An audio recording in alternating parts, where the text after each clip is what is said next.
Heure supplémentaire. Qu'est-ce qu'une heure supplémentaire ou majorée? Une heure supplémentaire ou majorée correspond à toute heure effectuée au-delà de la durée légale hebdomadaire de travail.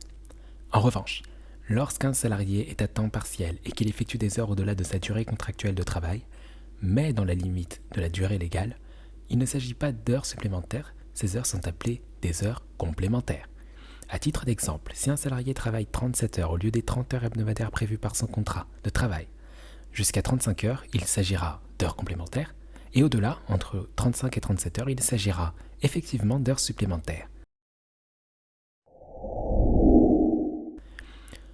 Concernant le contingent d'heures supplémentaires et la durée maximale de travail, ces deux éléments constituent la limite au nombre d'heures supplémentaires qu'il est normalement possible d'effectuer. Les heures supplémentaires sont possibles tant qu'elles ne dépassent pas le contingent annuel fixé à 220 heures par salarié, à défaut d'accord collectif plus favorable, qui est le principe en droit du travail. Vous ne pouvez pas faire d'accord collectif moins favorable, mais plus favorable. Le nombre d'heures supplémentaires effectuées ne doit pas entraîner le dépassement de la durée maximale de travail hebdomadaire et quotidienne fixée par la loi. Ainsi, le salarié ne peut travailler plus de 48 heures par semaine, 44 heures en moyenne sur 12 semaines consécutives, et plus de 10 heures par jour. L'article L3121-21 du Code du travail autorise cependant un employeur à faire travailler ses salariés jusqu'à 60 heures par semaine, en cas de circonstances exceptionnelles. Comment fonctionnent les heures supplémentaires?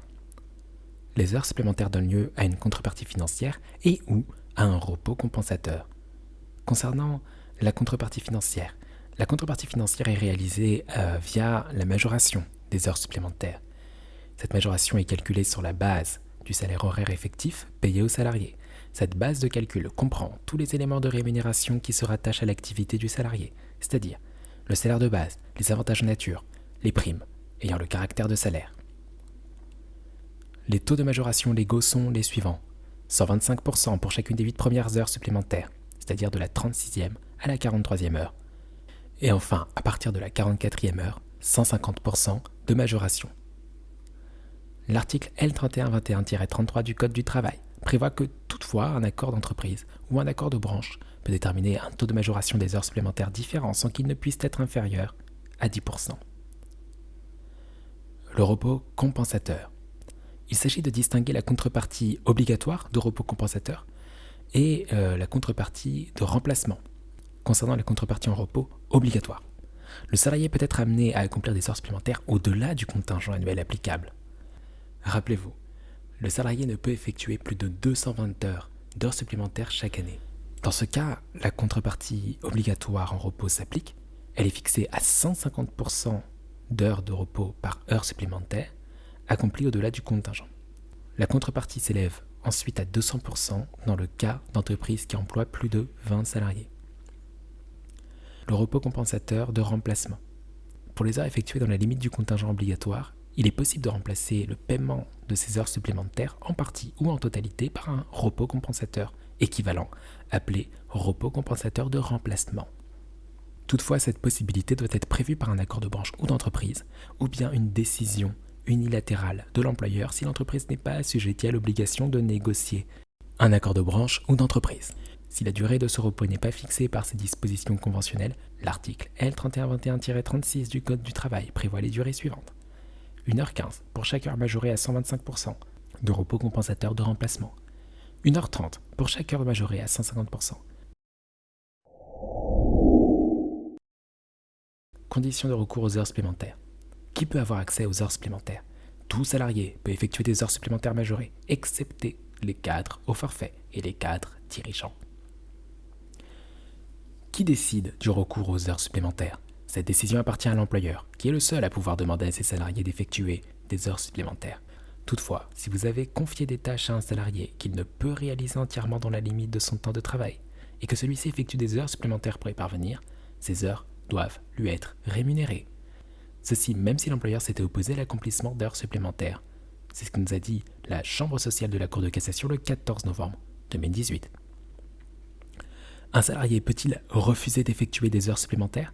Non, le salarié est tenu d'effectuer les heures supplémentaires que l'employeur lui demande, sauf si le salarié n'est pas prévenu suffisamment tôt de la réalisation des heures supplémentaires.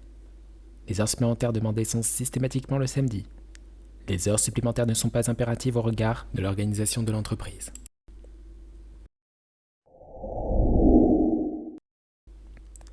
Le décompte des heures supplémentaires. Le décompte doit être effectué à la semaine civile. Légalement, cette semaine débute le lundi à minuit et se termine le dimanche à 24 heures. Toutefois, depuis la loi travail de 2016, un accord peut fixer une période de 7 jours consécutifs différente pour le décompte des heures supplémentaires. Le décompte des heures supplémentaires est nécessairement effectué par l'employeur et transmis au service ou à la personne en charge de la paie pour déclencher le paiement de ces heures sur la fiche de paie et les déclarer par l'intermédiaire de la DSN ou déclaration sociale nominative. Les heures supplémentaires et majorées étant strictement encadrées, leur déclaration est obligatoire sous peine d'être qualifiée de travail dissimulé.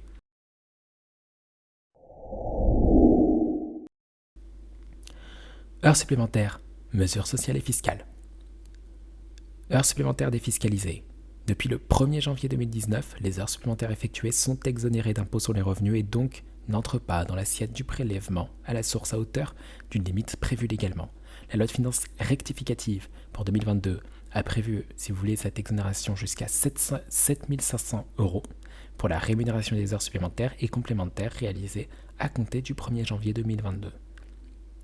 Concernant les exonérations de taxes et cotisations sociales, depuis le 1er janvier 2019, les heures supplémentaires sont exonérées des cotisations sociales salariales de sécurité sociale, d'assurance chômage, d'assurance vieillesse de base et retraite complémentaire dans la limite de 11,31% du salaire. Les cas de recours aux heures supplémentaires, tout comme leurs calculs, sont particulièrement encadrés par la loi et par la négociation collective. Il convient d'être vigilant dans la remontée des informations qui servent de base au calcul de ces heures supplémentaires.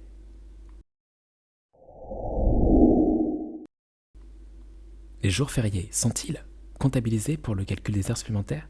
C'est-à-dire si un salarié a effectué une semaine de 35 heures et qu'il y a eu un jour férié durant cette semaine, qui porte le total, si vous voulez, du calcul de sa rémunération sur une base de 42 heures, est-ce que le jour férié durant lequel il y aurait eu les 7 heures, est-ce que ces 7 heures-là sont considérées comme des heures supplémentaires ? La Cour de cassation nous dit non. Les jours fériés chômés ne sont pas assimilés à du temps de travail effectif, et donc n'ont pas à être décomptés pour calculer les heures supplémentaires, sauf usage ou accord collectif contraire plus favorable. Si vous avez la moindre question, merci de la laisser en commentaire. Et si cette vidéo vous a plu, nous vous encourageons à vous inscrire sur la chaîne pour recevoir les suivantes. Pensez aussi à activer la cloche pour recevoir les notifications de nos nouvelles publications.